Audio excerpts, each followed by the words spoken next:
Go for it. So my name's Cameron, and I lost my father when I was almost 6 years old. So I had a very close friend of mine commit suicide last August.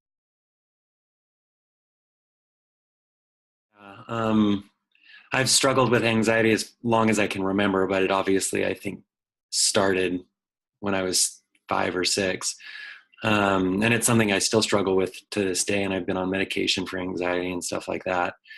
Um, and I think that's just how depression or grief manifests itself in young people. They can't really comprehend stuff. Like when you're an adult, you might cry a lot or get really depressed or something. But when you're a kid, it's not necessarily depression, it's anxiety, it's Mm-hmm. fear, maybe.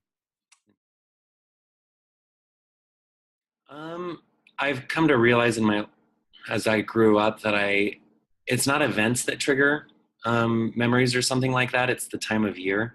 So I always go into a deep depression a month before my birthday, which is when he took his life, March 13th.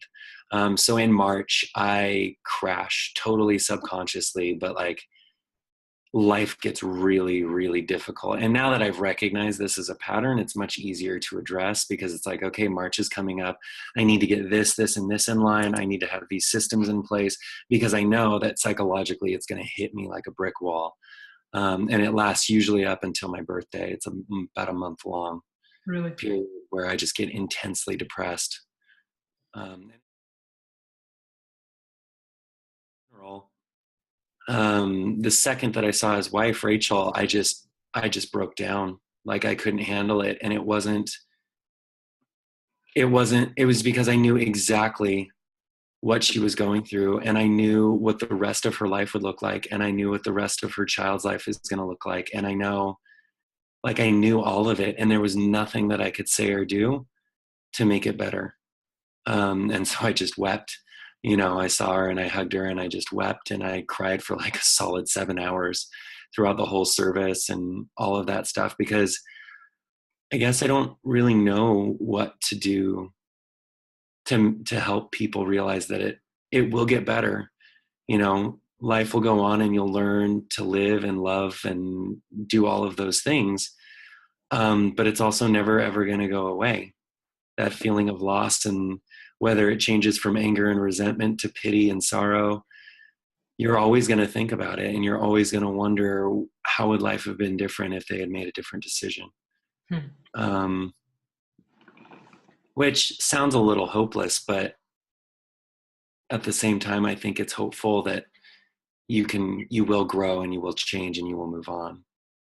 Like, yeah, it's the worst thing ever, it's terrible, and you just have to realize that people love and care for you and that you're going to love and care for others and life goes on, and it's something that you're never probably going to understand, but Yeah. I don't know, still working on that, I guess. Mhm. Myself, I remember thinking that I wasn't enough to keep him around, but that didn't translate into blame on myself or guilt. Like, yeah, I wasn't enough to keep him around, but I don't think, obviously nothing else was either, so it's not like I failed where someone else succeeded. It's like everything around was not good enough. And that's something that I still haven't been able to figure out. I haven't gotten a grasp on that, but I've generally had very low self-worth and very low self-esteem. And it's gotten better in my adult years. I've recognized the value in myself, but it's definitely been a struggle. And I don't know why self-worth has been an issue for me. I don't know why my father's choice to take his own life may or may not have made me feel very crappy about myself. That being said, the conscious realization that his low self-worth should not impact my low self-worth doesn't change the fact that I still have low self-worth. So I recognize that it shouldn't impact me, but it does. Yeah. And I don't know how to fix that. I don't know. Again, it's something that I really understand. It is exactly what you said. It is cowardice. It is weakness. It's an inability of people to cope with their own pain and to make things better. And so they take the only way that they know or they think they know will stop that pain. So So honestly, I view it as a self-defense. It's ironic. It's a self-defense mechanism. It's a way to protect yourself. The only way to protect yourself is to end yourself. from further.